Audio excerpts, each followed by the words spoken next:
This is Kristin. And I'm Steve, and you were listening to Cycling Together, a show all about bikes, riding, and riding together. So we just had a meeting of the ride leaders of our women's ride group. Yeah, you're so excited to get this going for the summer, right? We're all excited for summer since it snowed yesterday here in April. Again. Yes, we're heading into our fourth year with the STBG Women's Mountain Bike Ride Series. And this year, the women who I have been slowly building a small cohort of leaders and sweeps asked for a planning session. I realized what they really wanted to do was just hang out with each other, which I totally get. So that's what we did today. And yeah, good day for that on a rainy, cold Sunday. Yeah, exactly. So it was a good day for it. We will do a whole show about the ride series and about planning rides, but it was nice because we were talking about our rides, which are every other week for 3 months in the summer. We're going to do some field trips to some other local ride spots. We're talking about a couple weekends away. So I am getting excited for a summer of epic riding. Yeah. So one of our ride leaders joined us before she came early, Jackie, and she and I sat down to talk about how she started riding. She's a very recent mountain biker, cyclist. And so that's what today's show is the interview I did with Jackie. Oh, I can't wait to hear it. All right, so let's take a break and I will come back with Jackie. I'm here with Jackie Ross, who, let's see if I get this right. You are Director, Camp and Community Programs at Hale Education in Westwood. Yes, I am. That's right. Look at me using the LinkedIn. Glad it's updated. Welcome to our podcast studio. You are the first. Thank you for having me. I didn't realize I was number one. Yeah, number one guest to our show. So we are going to be talking today about how you started cycling, which I'm really excited for. But let's take a little step back on how we met, because I think that even leads to how you started riding, right? 100%. So you started, again, stalking. You started at Hale in 2019. The tail end of 2019. So you'd only been there a couple months when 3 months. Oh my gosh. Yep. Okay. And then a big thing happened. A big thing happened at Hale, and then in late 2020 you got promoted. Yes. Right? Yeah. How'd I do? Right? To research. Director of Camp and Community Programs. And then 2021, Sophie Brandt enters the scene, joining what I just realized recently was just a program area at the camp, right? Mountain biking. She was joining mountain biking. Yeah, she was technically a staff member of Hale Day Camp, but was in our mountain biking program within Hale Day Camp. Okay. So that's where the camp was back in 2021. Okay, and we will talk about Hale and all the mountain biking amazingness. But let's start with, when you joined Hale, were you a biker, cyclist? I was not. I think the last time I had been on a bike was in high school.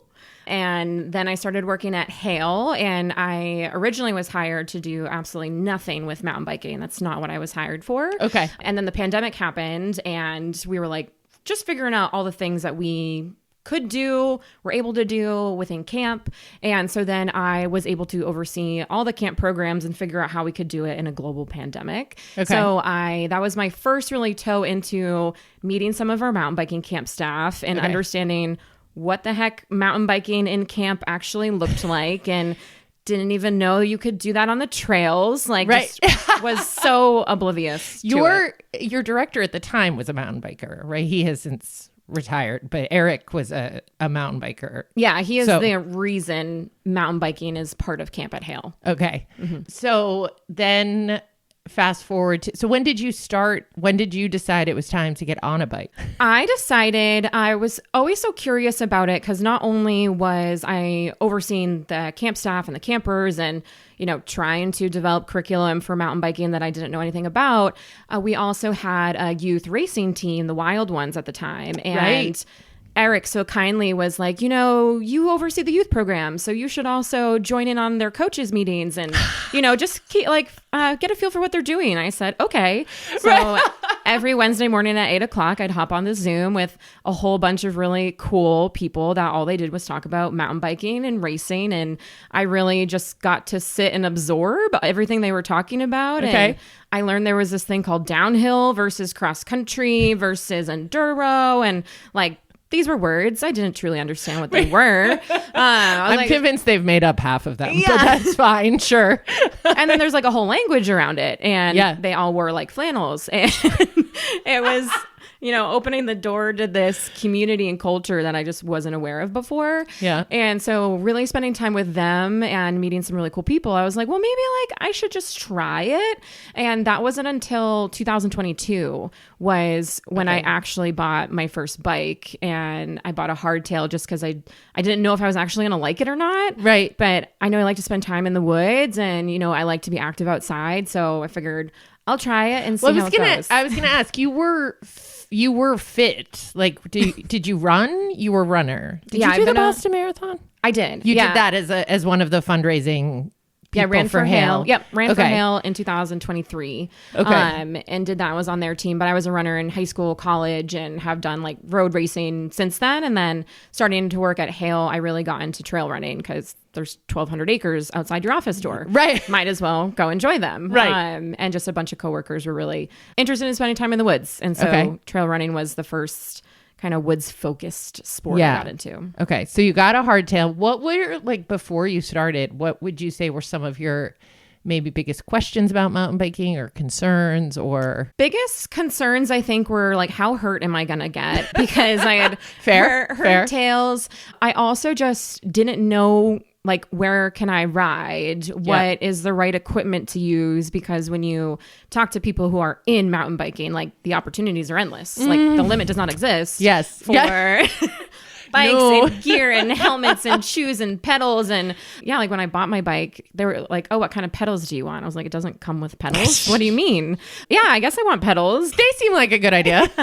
What shoes do you wear? I don't know. So there are so many like basic questions that you didn't know about. And I was fortunate that my sister had been and my brother had been biking for like a couple years before. So they were kind of a safe space to go and say like, could you take me for a ride somewhere and just see? And then other than that, it was really just myself going out and kind of figuring some things out on my own. But I liked it. I was like, ooh, it's fast. Like I get to spend time in the woods. It's hard.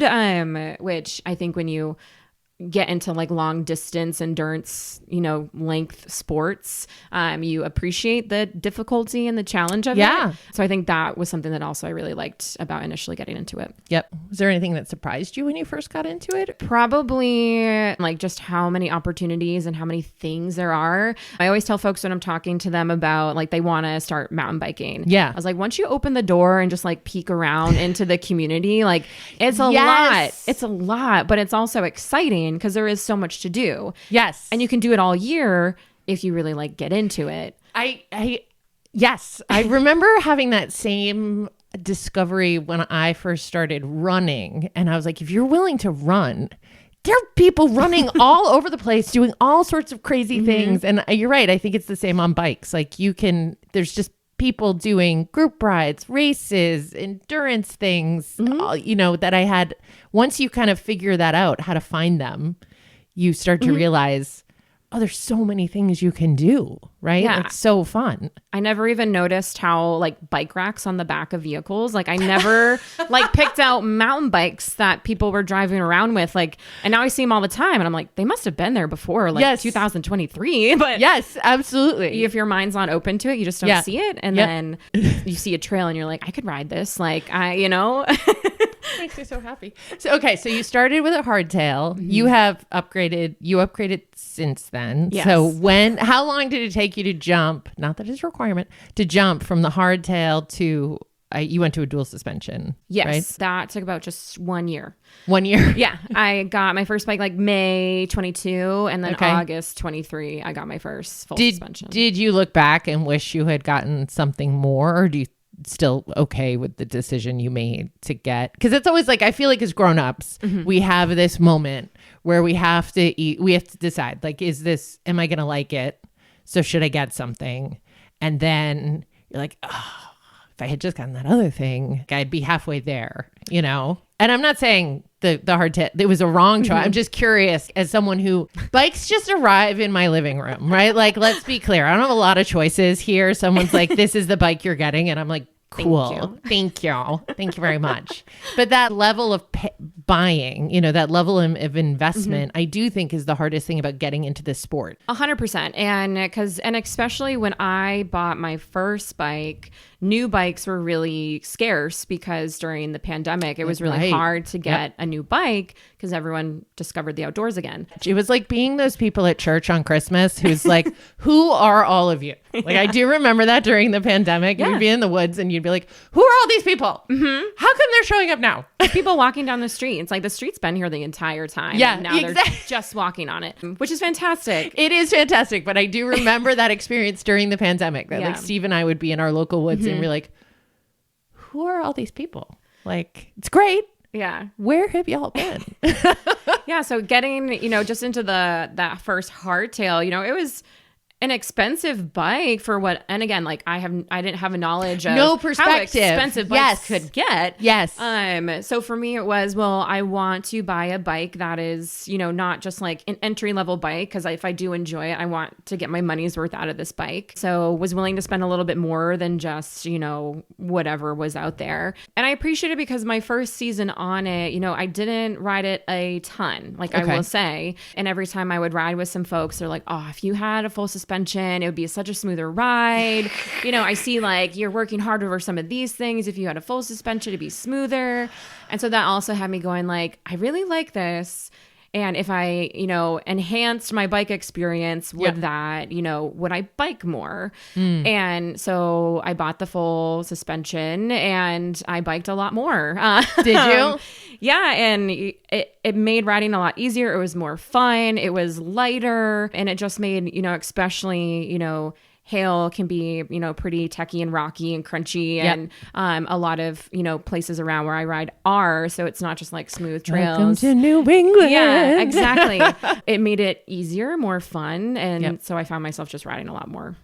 How did you decide on the bike that you decided? So you got a Canyon. Mm-hmm. We're not a boat. We can talk brands. It's all good. You had a Canyon. She's very pretty. How did you decide what bike to get? Like what kind of research did you do or how'd you come to the Canyon? Yeah, I think I definitely looked on different reviews. Mm-hmm. I didn't need at the time, a bike that could do it all. Cause again, I was only really riding in my second season, if you will. At the time I was looking to get a new bike. So I wanted one that I felt was mostly affordable. Yeah. I set myself a budget. I said, I'm Smart. not willing to go above, this number. So then that kind of narrowed down the bikes that I was looking for. And so then I was just looking at reviews and talking to people online that were looking for bikes or just had bought a bike and, kind of figuring out why they bought that and going from there. And the Canyon at the time was, one of the more affordable bikes. It was also a very pretty color. And so that definitely sold me. Hey, color matters. If there's one thing complaint I have about current bike trends, it's as one of our customers called it, the trend towards looking like it was thrown in a fire, like just the carbon, like that carbon black gray. Okay. I'm not for it. I like pretty colors. I think you should buy bikes that are pretty colors. Yeah, personally, so that stuck out. Yeah. And one of the other reasons I ask, and Steve and I were talking about this offline, which he was watching a video about brakes, right? And I was like, here's my question. How do I know who this guy is? How do I know his opinion matters or is good or what's his experience? How do I, as a non-Steve, right? When I read all the reviews, I'm like, who are these people? Mm-hmm. Do they work for SRAM? Do they work for, I have no idea. About? Yeah. So I'm interested in how people research bikes because I realized that I am a skeptic. I think everyone is in it for something, right? Mm-hmm. Every review I read or watch, I'm like, what's your relationship though? What do you want out of this? When did you start going to group rides? I started to go to group rides last year. Last year was your first year doing group rides? Okay. Yes. I had my nice new bike. Yeah. And I rode it all through that winter. And, since we don't get a lot of snow up here anymore, you could still ride. Fingers crossed the snow comes back. But right. So depends on the minute. Yeah. It snowed yesterday. Yes. So. My sister's yard was covered in snow. When, 2024 came around, I was like, I want to get more involved in the mountain biking community. I want to, especially outside of Hale. Hale was like my safe place. Yeah. I was, riding with coworkers, people I knew, but really wanted to get outside of that and get more involved. Okay. I want to say your woman's ride was the first group ride that I actually went on. Really? Yeah. Oh my gosh. I just assumed you were going on, all sorts of group rides. What kept you from trying group rides before that? What kind of held me back was working at Hale. We host a lot of different events on our property. And so NEMBA and our local NEMBA chapter host events, and it's a lot of men and a lot of, and from a whole scale of skill, that are there. But when you look around, you can only pick out the few women in the crowd. And from what I had seen online, when group rides were posted and pictures were out, it's heavily men. Yeah. And as someone who has fun on a bike, but I'm not an advanced rider. Yep. I'm not someone that's going to go scale a mountain and come back down it. For me, it was a little intimidating, and obviously I've known you and knew that it was going to be all women there, and knew other women that were going to be there. Yes. Yeah. So I'm like, this feels safe, and it's a good way to just ride with people that I don't know, because I typically had only been riding with people that I knew or were also just getting into it. So it was safe to be within that, or my brother, but he doesn't count because he has to love me. He doesn't count. Yeah, no, it's true. It's like Steve doesn't count. Right? Yeah. Absolutely. They get in big trouble. They misbehave. You've done other group rides though since then. I have spread my wings, and I have done other group rides and gone to festivals, and we were at Flow State together, which was kind of fun, except when I cried. Nothing to do with group rides. What I really appreciated about it's really fun to ride with other people. Yeah. Especially if you're going through a tough part of a trail, you're in the suck together, and you can yell at each other and swear and motivate each other, just get through it. Cheer. Yeah. I love you when we yell at each other. Cheer. Yes. In a positive way. Absolutely. And then enjoy the fun times. And then you're all just having a snack and, getting your water in and then hitting back on the trail. But it was also nice because it was an array of skill. So I didn't feel othered or just the only person that had just been on a bike for really the last year of their life. Yep. When a lot of people have oh yeah, I've been riding for 30 years and, been a NEMBA member since the inception of it. Yeah, right. I was there at the beginning. I wasn't alive, but that's okay. I think that's a fabulous comeback. There is nothing better than, I don't love it when it happens to me, but there's nothing better when somebody will be like, well, when I did that in whatever year, and somebody else goes, I was too. Oh, I love it. I love watching somebody's face just crumble, right? Yep. You're hella old. Thank you. You have now led rides. Yep. And what has that experience been like? That's been really fun. I feel like when I've been riding with our coworkers at Hale, we as an organization really value being able to get outside and be active and appreciate what we have. And so we will at work, just a couple of us will get together and say, we're going to go for a ride at lunch. And I feel like that has really been where my ride leading had started, was just leading around friends casually.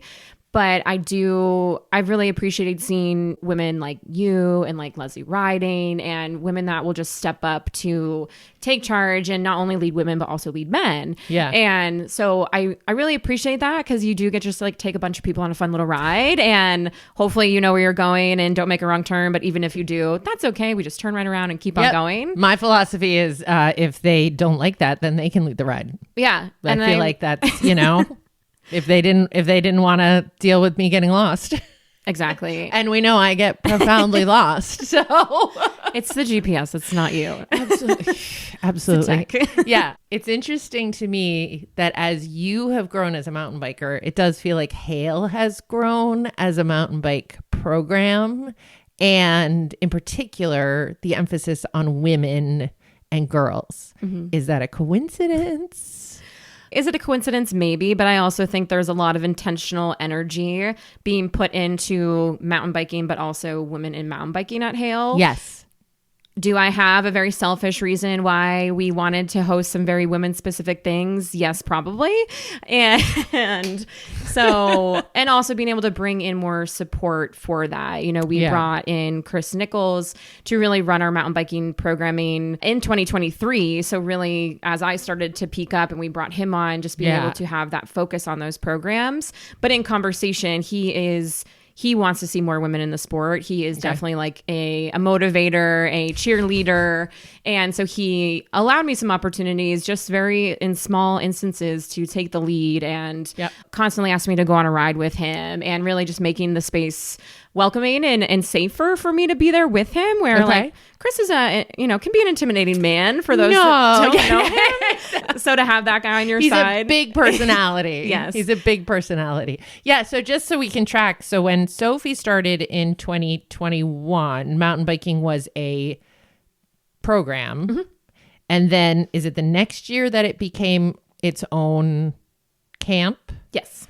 Okay. And then Chris joined the following year. Yep, he joined as a seasonal director for the summer of 2022 when it became its own camp, had its own structure, own leadership, own identity outside of the Hale Day Camp program. Right. And then he came back for another summer of 2023, and then we hired him on full-time after that, because we are doing mountain biking in our semester school, which is our Intrepid Academy at Hale. Okay. So Boston's high school students come out, and so mountain biking is an option for them every single day while they're with us.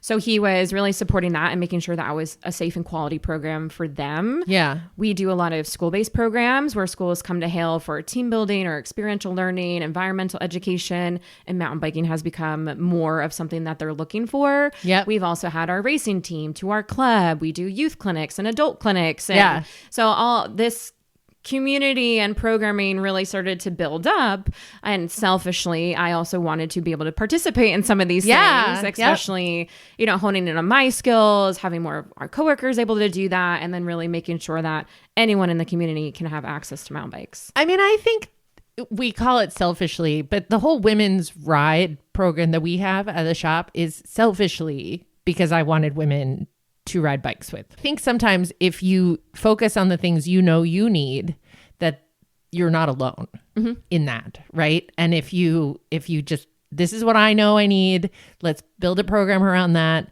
you will find people who also need it. I do believe that to be true, which brings us to Everwild. Yes. So what is Everwild? To that point, exactly. Everwild really was a passion project where Chris and I were sitting down to plan out the spring, and we had started, what was it, 2021 when our girls program? Hale on Wheels started was 2021, and we not intentionally, didn't even look at the calendar at all, started it on International Women's Mountain Biking Day. Oh. And it wasn't until we actually looked at a calendar, we're like, hey, this really worked out pretty conveniently that it happened to be on this day. And so we're planning everything out from the races to the skill clinics, and looking at the calendar, I was like, oh yeah, International Women's Mountain Biking Day. And we had just wrapped up a big all skills clinic day with NEMBA. Yes. And I said in my mind and then out loud, how cool would it be if it was just women? Yes. And I hadn't been to an all women's event before. I have since then. Yep. So I just hadn't seen that or hadn't been a part of it. And I was kind of sitting there, and Chris was just like, do it. Go for it. And I walked to my coworker's desk across the hall, and I was like, hey, Jocelyn Bergeron, who works with me at Hale. She's a mountain biker, avid outdoor girly. And so I just asked, hey, I have this idea. Do you want to help me with it? And of course she said yes. Yes. And because she also is a mom of two little girls, right? So, and they're starting to get on bikes. They sure are. So again, selfish, but still good. Yeah. So we were thinking, like, what would we want in this space? Yeah. And we wanted it to be a full day with, big aspirations down the line. Is it multiple days? Like the opportunities are endless. We're like, okay, let's bring it down for year one, and let's just see, let's do a day and see how it goes. And the idea was really to celebrate women already in the sport, highlighting those that are doing amazing things, but also creating a space where we could invite more women and women that have never mountain biked or have just started into a space that feels safe and comfortable because they're surrounded by other women. Yeah. And we offered, we wanted clinics for every skill level. So whether you're new or you're an advanced rider, there is something for you and you can continue to progress your skills on. We also wanted to have it be social. So there were group rides and marked routes. So if you've never been at Hale before, it's totally okay. Yep. We had vendors there. So if you wanted to look at bikes or gear or snacks or whatever, there were people there. And also, NEMBA chapters. So that way, if you wanted to really start to dive more into it, you could go meet someone, whether you're not from our area, you're from the greater Boston area or another part of the state. Yep. There was someone there that you could talk to say, like, how can I do a group ride? Where do they exist? How do I get more information?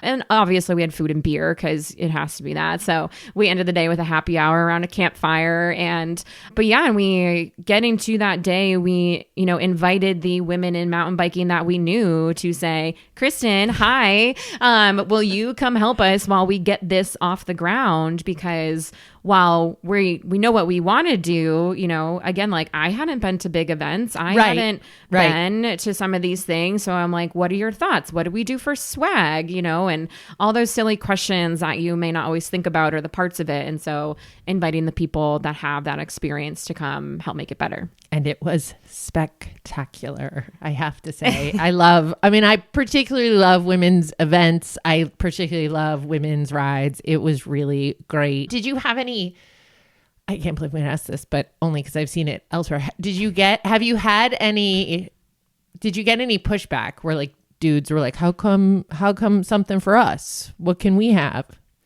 I don't have really any comments that came out of that. Yay. It was really, we had a lot of men asking, especially in our local chapter, how can we help? Like, awesome. Can we come and help? And for us, that was amazing. And we said, of course you can. And you're going to be in the background. I think that's important, right? Like, I think that's great. That's the feedback you want. Mm-hmm. I know we got some questions from like dads of daughters the daughters were coming. And I think the first thing we was like, oh, can the dads register? What do we do with the dads? And I was like, well, yeah, of course the dads, they can have lunch, right? Like they have to buy lunch. They're going to be there. They're not going to just drop their 9-year-old off and be like, see you next week. So some of those learnings on the fly, I think you were really flexible and good as you handled it. And we definitely, because Hale is open to the public. And so there were, folks out there riding that weren't part of our event. And, they came in and grabbed a beer, but like kept on moving, which was nice because we wanted the space to be, very much female identifying focused. Yep. And even, the brewery we work with, they sent their 2 female staff. So that way it was female facing part of the business. And, our food trucks, again, they had more of their female staff present, and all of the vendors that we asked to bring in were either female owned or female facing. Right. And we really wanted that. And then we had the very few selected, couple male coaches, but it's because they've already have a space of making women feel very comfortable. So we were and it was our first time ever. So we're like, how are we going to get so many female coaches? You needed a lot of coaches. You had a lot of different clinics going on. So that certainly seems like one of your bigger challenges. Making sure you have people still in it. Yeah. Well, I think it probably speaks a little bit to, we'll call it the confidence gap of women. I mean, we see it with the women's rides, right? The number of women that will come into the shop and ask Steve a gazillion questions that he will acknowledge a guy would never ask him, right? Like a guy would just, or the women that I'll talk to, I think my favorite, like they'll say, well, I don't know if I'm good enough for this ride. I mean, I did just come back from Sedona where I rode for 2 weeks, and then I'm like, sweetie, yes, you're good. But I remember somebody saying the first year that women underestimate their abilities by 30%. And then I also think that leads to, am I good enough to coach? Right? Like, am I good enough to be someone who coaches? 100%. And I think more of us are more qualified than we think we are. Yeah. And I think, especially if you don't see a woman coaching often, then you don't have that person to look up to say like, oh yeah, she can do it. I could probably do it. Right. That woman does not know what she's doing. And look at her coaching. This is so easy. Yeah, no, it's true. I think that's probably one of the bigger challenges is you don't necessarily have to be certified. I mean, that's great if you can go through the certification process. We know like Leslie has and a bunch of others, but but it's not necessarily a requirement to be someone who helps with an event like that. No, not at Everwild. We just really want to find women that are passionate about teaching women and sharing their skills, because that is how we learn. And, we have some certified coaches, but the majority are not.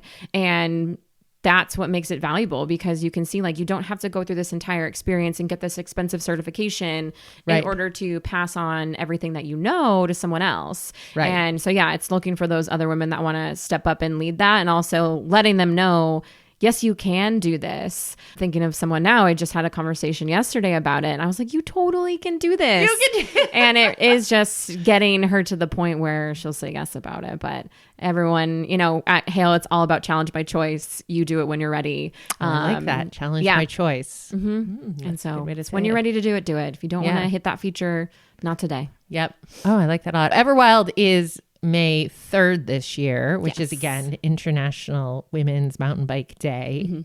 So excited for it. We'll have links in the show notes. Let's go back to you as we wrap this up, because we actually have a ride leader meeting in a couple of minutes. What are your goals for this year for yourself as a rider? Ooh, goals for this year. I do want to get back to a festival. I was able to go to 2 last year. One was a women's festival, Elevate, up in Vermont, and that was awesome. And then Flow State, again, up in Vermont. So definitely want to continue to stay involved in community rides, leading rides with you in the women's series. And also, I want to get more comfortable throwing my bike off stuff. That's really something that I want to focus on. I did buy another bike. So we're already another bike away from the canyon. And I also bought a gravel bike. So it's addictive. Graveling. Are you? Yes. Yeah, we didn't talk. Why did you decide to upgrade from the canyon? I decided to upgrade from the canyon mainly because I felt I was riding beyond its capabilities. Okay. And so I wanted to do some trails and take it to other locations that I didn't think that bike was equipped to handle. Okay. And so I wanted to get a bike that I felt was fitting my riding style a little bit more, something that was a little bit more rugged and could handle more. So it had more travel. Yes, more travel. I got a mullet, which is super trendy. Okay. So a 29 in the front and 27.5 in the back. Do you find that even that you can say stuff like that's exciting? That you're like, I know my gear. I can say things like that with confidence. Like that's a big change. Oh yeah, to actually know what I'm talking about. Yeah. But it's also because I have gone to clinics. I went to a mechanics clinic where I was able to learn all sorts of different things about my bike. My bike has juicy nipples, which is for your tires. Which no one may not know about juicy nipples for your bike. Yes. No. What does that mean? Pretty. They're essentially just caps that cover where you put tire in your air, but they're air in your tires. Yes, you put tire in your air, but I don't know that would work very well. But and they also allow you they become a tool. So they're multi-purpose. And they're pretty. They're pretty. I'm all about the pretty. And you bought a gravel bike. And how is graveling? Have you done much of that? Yes, I've gone on a few rides, 2 that are 30 plus miles, and I have to really go seek out gravel out here, but spent some quality time in Plymouth, and it's super fun. It's the first time I've ever clipped in. Oh, big progress. Yeah, we're graduating through some progressions here, but yeah, I ride flat on my mountain bike, and then I clip into the gravel bike. So that was the first time. So that first ride was about a mile, just making sure I didn't tip over, and figured out how to get in and out of the pedals really well. But then, have been able to manage 30-mile rides and feel really confident in the clipless, but I don't think I'll put them on my mountain bike. It just feels too sketchy at this moment in time. But you never know. Yeah, look at the progress you've made. And around here there's no gravel. It's all mixed terrain. First time I did a mixed terrain ride, I came home and my husband, it was a group ride, and my husband goes, "How was it?" And I was like, "Answer me this. What does mixed terrain mean?" And he said, it's a mix of terrains. I go, "Oh, then it was great." We did it. We did it. Not my favorite. I've grown into it, but at the time I was like, really should research things more before I read them. Any advice you would have to anyone who's thinking about doing this nonsense with us? Ooh, if you want to get into this nonsense, I would really say ask questions. If you know someone that is a mountain biker or is mountain biking adjacent, lean into them and have them be your starting place, and just know that you're not going to go from 0 to 100 in the sport. It does take time to understand the bike and how to ride, and skill clinics are so valuable to actually learn skills and how to approach things. It's going to make riding a lot easier. You're going to feel more confident doing it when you actually know how to do something. So don't be afraid to go and learn and just ask and have fun. That's awesome. Well, thank you so much for coming on our show. No problem. Thank you for having me. All right, we're back. All right, here's what I want to talk about with you. Love talking to Jackie. Love talking to riders who have really just started out on their cycling adventure. Oh, the other night I was riding with, a lot of guys on the Friday night ride, and there were two in particular who really only started during COVID. Yeah. Two guys I know, and they're actually quite good riders now. Yeah. But I'm standing there and they're chatting about when one guy's telling a story about when he started, and the other guy's telling his story about when he started. And here I am thinking, wow, I have 30 years, not of cycling, of mountain biking even on you. Yeah. Oh, no. And we talked about how is that possible? Yeah, right? Seriously. And they're roughly my age too. So this is not like they're much younger. Yeah. I know. And if you weren't, the fact is you either had to kind of self-introduce it like you did to yourself, right? You figured out mountain biking. I had no place in my life that would have come up as a thing until I met you. Right. And I think that's what you're seeing with a lot of these newer riders. And I do think about how daunting it can be to start a sport when you're older, when you're not a child. I think that's what's so exciting about it, because you're learning new things, you're challenging yourself in a way that maybe we don't do as grown-ups that much. But that's why I want to have these stories with riders like Jackie. Yeah. To find out how they got into it. And one of the things we talked about was how much there was to learn about gear when she started. Right. She did say what do you mean my bike doesn't come with pedals?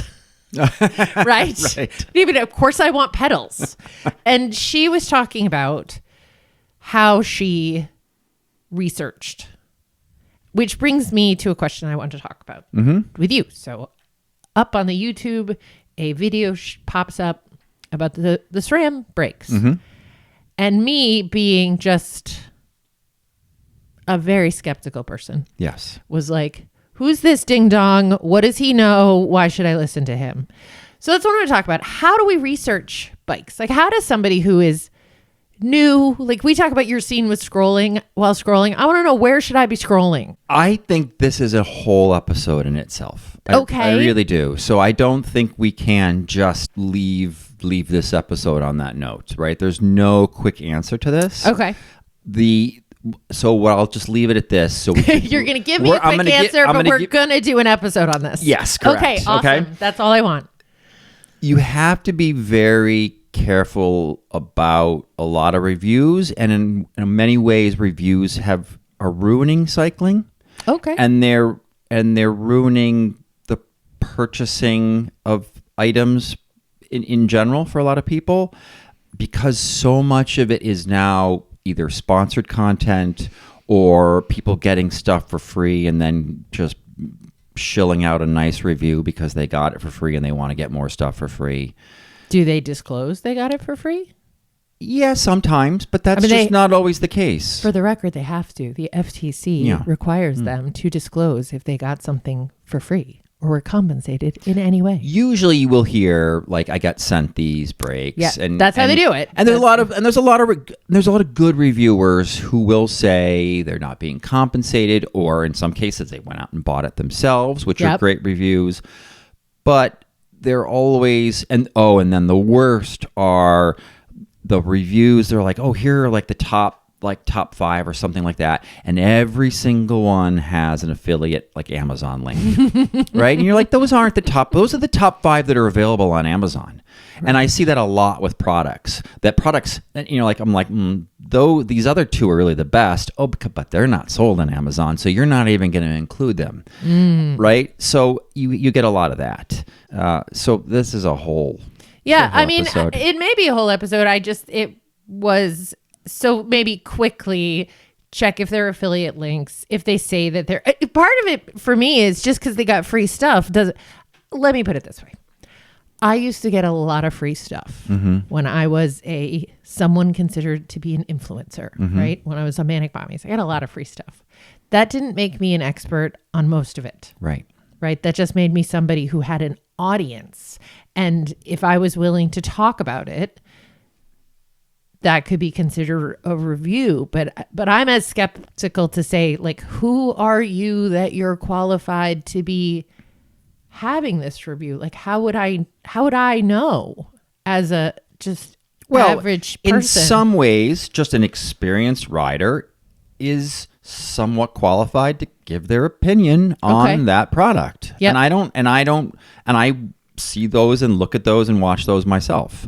And you start to get a sense of who is being more honest, who's not, who's giving you good insight and who's not. Okay. But it's a tough field out there for that. And a lot of products nowadays will send their stuff out to get reviewed ahead of basically of the release schedule. Right. So all these products in the cycling industry are embargoed till a certain date, but they're already in the hands of a lot of influencers. Yeah. A lot of YouTubers and other, and of course, normal traditional media, magazines and so forth. But in some cases, very minor YouTube people, right? And they get their hands on it, and they're giving their opinion. Again, as a former influencer, I can tell you there's a solid spray and pray strategy to some of this, which is just spray it out to as many influencers as you can and pray that they post something positive. Oh, right. Yeah. No, that's it. I still get, for the record, Manic Mommies shut down. Let's say most recently shut down in 2020 because we came back for the pandemic. Right. It is now 2025. I still get emails inviting us to free events, asking us if we'd like to have an author on the show because they think they'll have a great take on marriage or parenting. Right. It's ridiculous. And I mean, granted, I don't have a bounce back coming, but would take about 4 seconds to see that Manic Mommies is a defunct podcast. Yeah. So do better, PR people. What would you like to talk about? Did you have any? I can go on to my next question. What's your next question? We were coaching this weekend, and I was behind one of our little riders, and he was on a flat, so he's spinny, and I say, you should shift. The direction and Up, down, harder. What is the proper term? I wanted him to go into a harder gear so that his pedaling was more efficient. What was I supposed to say? Okay, so this is where you have this. There's the terms here. You have upshifting and downshifting. Okay. All right, and then you can sort of correlate that in higher gear, lower gear. Okay. So upshifting, all right, means going to a harder gear. Now this gets a little confusing because you are going down the cassette, if you will, to the smaller cogs. So downshifting, you're going up to the bigger cogs in the cassette, means going to the easier gears. Upshifting easier gears, downshifting harder gears. Now, this has to do with the ratio and how gears are calculated. And here we kind of call it gear inches. So it's a ratio of your front crank and your front chainring and the cog you're in the back. So that ratio of teeth basically creates a certain gear inches. And higher numbers, when you calculate that, equate to harder gears. And so that's why if you're upshifting, you're going to a higher gear inch ratio and therefore going to a you're harder going gear. physically going down the cassette. Correct. So upshifting is harder because I'm going down. Right. And so a higher gear is harder. So you can kind of equate the H's. Higher gear is harder, and then the lower gear is easier. Okay. Yeah, so a low gear is easier. Okay. Can I just say shift to a harder gear?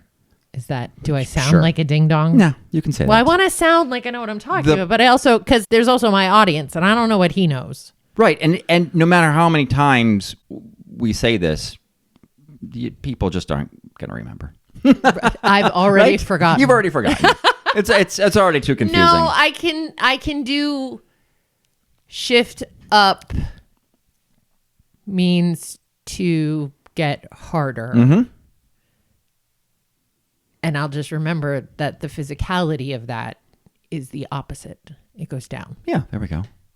So, I might as well, I'm going to mention one of my favorite websites. Okay. All right. It is gear-calculator.com. Okay. There's a dash in there in between the gear and the calculator.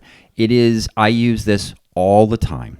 And you can basically slide the little ruler and change your chainring size, and you can add up to 3 different chainring sizes at once, and then you can slide and change your different cogs in the back to whatever number of teeth you want, and you can put in a preset. Say a SRAM 10 to 52 Eagle cassette or something. And then you can change how you want it to compare all of those gear ratios. Okay. And I'll often do speed. So I'll say, okay, the cadence of 90 or maybe 100. So a very high cadence. And I want to see how fast that will take me in that particular gear. And so, or how easy the gear is. And that way I can then check different gear ratios across different ranges. Let's say you have a double chainring up front with a 36 tooth cassette, or 36 tooth low gear in your back, right? Okay. And you want to compare that to a 1x, and you want to say, well, what's if I have a 40 tooth up front? What do I need in the back to get the same easiest gear? Because there's a lot of in the 2x in the front. There's some redundancy, right? Yeah, and you can actually physically see that in the chart when you do this. You go, oh, well, those 2 gears are basically the same, and those 2 gears are basically the same. So there are overlaps on a 2x where the front ring with whatever combination in the back is the exact same gear ratio as the large ring in the front. Right. So you lose that with a 1x, and you just would make, in this scenario, you just want to see either you're trying to match what it already does, or if somebody has said, I'd like a better climbing gear, you can calculate that. Or you might say, I run out of gears when I'm going downhill, and that's how you might calculate that to try to figure things out without actually physically swapping things out. Cool. I think that's actually all we have for today's show. As I said, we're planning on doing more interviews with more riders of all generations, but I think a special focus on new riders. Yeah. It's interesting. It's interesting. To see. Again, grown-ups getting into things. I find it very exciting because you're right. A lot of us we're now at the point where you will have been mountain biking longer than some people have been alive. Right. Don't say that. Don't bring that up. Anyway, all right, we're going to wrap this up. Cycling Together with Kristin and Steve is a production of Steve the Bike Guy, an independent bike shop in Eastern Massachusetts, and Sundin Marketing. If you like the show, please leave a review or share with a friend. For show notes, links, or to leave a comment, question, or topic suggestion, visit cyclingtogether.bike. And you can follow the shop on Facebook, Instagram, and YouTube at Steve the Bike Guy. Thank you for joining the ride. All right, we'll see you next time.